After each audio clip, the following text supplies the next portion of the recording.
Friends, మన భూమి మీద కొన్ని ప్రదేశాలు ఉన్నాయి. వాటి గురించి విన్నప్పుడు ఇది అసలు సాధ్యం కాదు అనిపిస్తుంది. ఒకవైపు అట్లాంటిక్ మహాసముద్రంలో ఉన్న బర్ముడా ట్రయాంగిల్, అక్కడికి వెళ్ళిన ఓడలు విమానాలు గాల్లోనే మాయమైపోతాయి. దానికి కారణం ఏలియన్స్ లేదా ఏదో దయ్యాల శక్తి అని ఇంటర్నెట్లో వందల కథలు ప్రచారంలో ఉన్నాయి.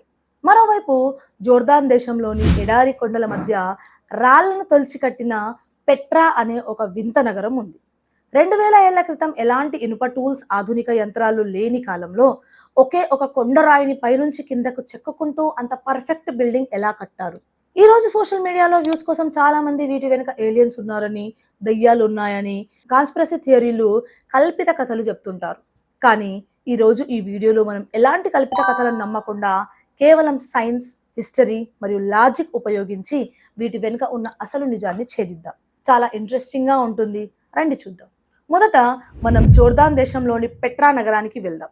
దీనిని ప్రపంచంలోని కొత్త 7 వింతల్లో ఒకటిగా ప్రకటించారు. ఎడారిలో ఉండే ఎర్రటి కొండల మధ్య ఒక సన్నని దారి గుండా నడుచుకుంటూ వెళ్తే హఠాత్తుగా మన కళ్ళ ముందు ఒక భారీ బిల్డింగ్ ప్రత్యక్షం అవుతుంది. దీని పేరు అల్ ఖజ్నే. దీని విచిత్రం ఏంటో తెలుసా? ఈ బిల్డింగ్ ను ఇటుకలు, సిమెంట్ లేదా రాళ్లను ఒకదానిపై ఒకటి పెట్టి కట్టలేదు. ఒకే ఒక పెద్ద కొండరాయిని లోపలికి తొలుస్తూ చెక్కారు. ఇక్కడే కొంచెం లాజిక్ గా ఆలోచించండి. సాధారణంగా మనం ఏదైనా ఇల్లు కట్టాలంటే పునాది నుండి మొదలుపెట్టి పైకి కడతాం. ఒకవేళ తప్పు జరిగితే ఇటుకలు తీసేసి సరి చేసుకోవచ్చు. కానీ పెట్రాను అలా కట్టలేదు. దీనిని కొండపై భాగం నుండి మొదలుపెట్టి కిందికి చెక్కుకుంటూ వచ్చారు. అంటే శిల్పి ఒక్క చిన్న తప్పు చేసినా, సుత్తి దెబ్బ కాస్త పక్కకు పడినా మొత్తం బిల్డింగ్ డిజైన్ పాడైపోతుంది. కానీ దాన్ని మళ్ళీ సరిచేయడం కుదరదు. 2000 ఏళ్ల క్రితం నబాటియన్లు అనే తెగకు చెందిన ప్రజలు అంతటి పర్ఫెక్షన్ ను ఎలా సాధించారు? చాలా మంది కేవలం ఆ బిల్డింగ్ అందాన్ని చూసి ఆశ్చర్యపోతారు. కానీ ఫ్రెండ్స్, నిజమైన మిస్టరీ దాని ఇంజనీరింగ్ లోనే ఉంది. పెట్రా అనేది ఒక ఎడారి ప్రాంతం. అక్కడ ఎడారి పొడవునా వర్షాలు పడవు.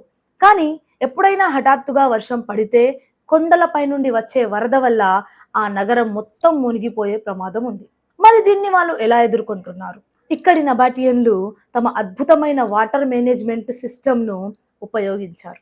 వాళ్ళు కొండల చుట్టూ చిన్న చిన్న కాలువలు చెక్కి వరద నీరు నగరంలోకి రాకుండా పక్కకు మళ్లించారు. అంతేకాకుండా ఆ ఎడారిలో దాదాపు 30,000 మంది ప్రజలు తాగడానికి వీలుగా భూమి అడుగున పెద్ద వాటర్ ట్యాంకులను నిర్మించారు. నీటిని నిల్వ చేశారు.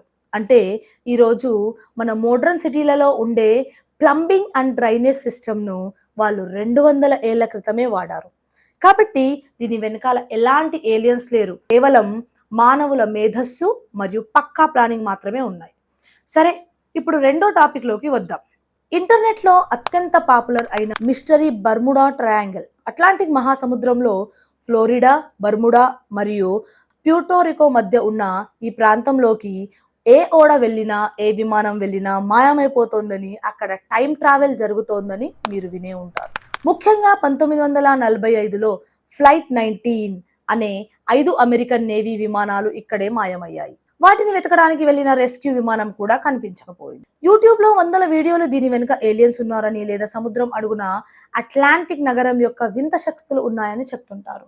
కానీ ఫ్రెండ్స్, కొంచెం డేటా మరియు స్టాటిస్టిక్స్ ఉపయోగించి అసలు నిజం ఏంటో చూద్దాం. సైన్స్ అండ్ స్టాటిస్టిక్స్ ఏం చెప్తున్నాయి? మొదట నిజం ఏందంటే, world wide fund for nature WWF ప్రపంచంలోనే అత్యంత ప్రమాదకరమైన, ఎక్కువ ఓడలు మునిగిపోయే టాప్ 10 సముద్ర ప్రాంతాల లిస్ట్ తయారు చేసింది. మీకు తెలుసా, ఆ టాప్ 10 లిస్ట్ లో బర్ముడా ట్రయాంగిల్ పేరే లేదు. అసలు విషయం ఏంటంటే, బర్ముడా ట్రయాంగిల్ అనేది ప్రపంచంలోనే అత్యంత బిజీగా ఉండే షిప్పింగ్ మరియు ఏవియేషన్ రూట్. ప్రతిరోజు అక్కడ నుండి వేల సంఖ్యలో విమానాలు, ఓడలు ప్రయాణిస్తూనే ఉంటాయి. లాజికల్ గా ఆలోచించండి. ఒక చోట ఎక్కువ ట్రాఫిక్ ఉన్నప్పుడు అక్కడ ప్రమాదాలు జరిగే అవకాశం కూడా సాధారణ కంటే కొంచెం ఎక్కువగానే ఉంటుంది కదా. మరి విమానాలు ఎందుకు మాయమయ్యాయి? దీనికి 3 ప్రధాన కారణాలు ఉన్నాయి. మొదటిది గల్ఫ్ స్ట్రీమ్.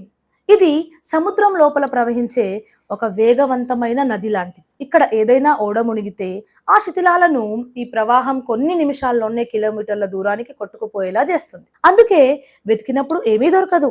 రెండోది, ఇక్కడ హఠాత్తుగా వచ్చే రోగ్ వేవ్స్. ఇవి దాదాపు 100 అడుగుల ఎత్తు వరకు వచ్చే రాక్షస అలలు. ఇవి ఎంత పెద్ద ఓడనైనా క్షణాల్లో ముంచేయగలవు. మూడోది, పైలట్ల మానవ తప్పిదాలు, హ్యూమన్ ఎర్రర్స్. కాబట్టి ఇక్కడ ఎలాంటి మ్యాజిక్ లేదు, అంతా ప్యూర్ సైన్స్ మరియు జాగ్రఫీ మాత్రమే. ఫ్రెండ్స్, ఈరోజు మనం చూసిన ఈ రెండు విషయాల నుండి నేర్చుకోవాల్సిన అతిపెద్ద పాఠం ఒకటి ఉంది. ఇంటర్నెట్లో వ్యూస్ మరియు క్లిక్ బైట్ కోసం సైన్స్ను పక్కన పెట్టి భయాన్ని మరియు మూఢనమ్మకాలను అమ్మడం చాలా సులువు. పెట్రా కట్టడం వెనుక ఏలియన్స్ ఉన్నారనడం కంటే మనలాంటి మనుషులే తమ మేధస్సుతో కట్టారని ఒప్పుకోవడం మనకు గర్వకారణం.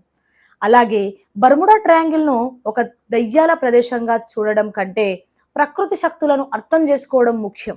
మనకు ఏదైనా విషయం తెలిసినప్పుడు మూఢనమ్మకాల వైపు వెళ్లకుండా ప్రశ్నలు అడగడం, రీసెర్చ్ చేయడం అలవాటు చేసుకోవాలి.